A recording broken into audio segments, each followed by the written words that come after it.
Our grandmother had Alzheimer's during a period in history where there really wasn't a name for it yet.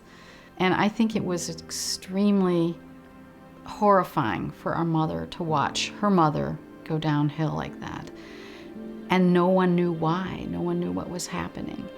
And I think our mom lived in fear, in just a silent terror that this would happen to her. When she felt like her memory was not very good anymore, and she would become reclusive and stay home a lot more and not be social, and for fear of not remembering someone's name or face. And so then it started progressing, and it was obvious to all of us that we were dealing with the same thing that her mother had dealt with.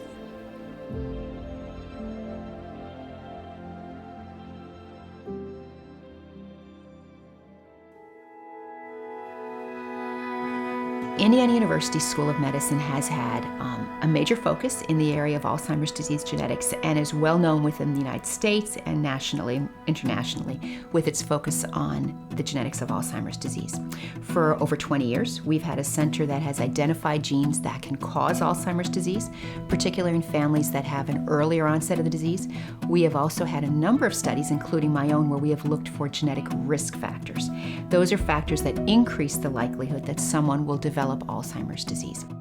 Increasingly, we're beginning to understand it's an illness that begins 20 years or more, 2 decades before the onset of clinical symptoms.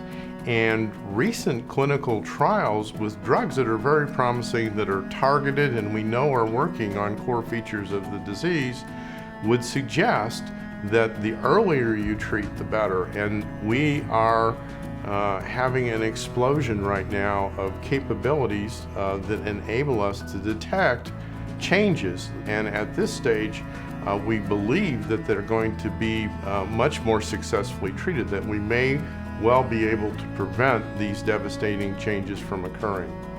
We wanted to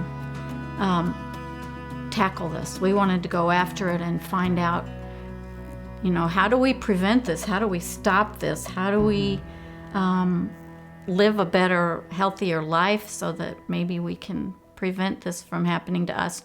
Not because of us, but our children and our husbands that'll have to take care of us. I think the disease scares me less for me than for my husband and my children.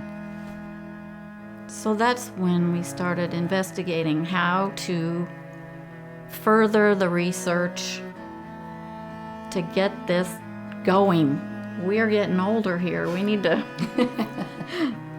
let's go. Time is important because we don't yet have a cure. We don't have a treatment that we think can be applied globally and can really stop the progression of disease. So what we want to do is change this whole time factor. Through philanthropy and through donations, we can start research earlier that we hope can help develop cures and treat individuals. Research can help us do the studies that will allow us to identify people well before they onset with disease so that we can intervene and not let that person develop disease. So time is everything right now. Well, I personally fear losing my own dignity, losing my own independence. Having watched our grandmother and our mother and our aunts all go through that, it's horrifying to see yourself going through that. They're not there yet, but they gave us hope. Our money's definitely going to the right place.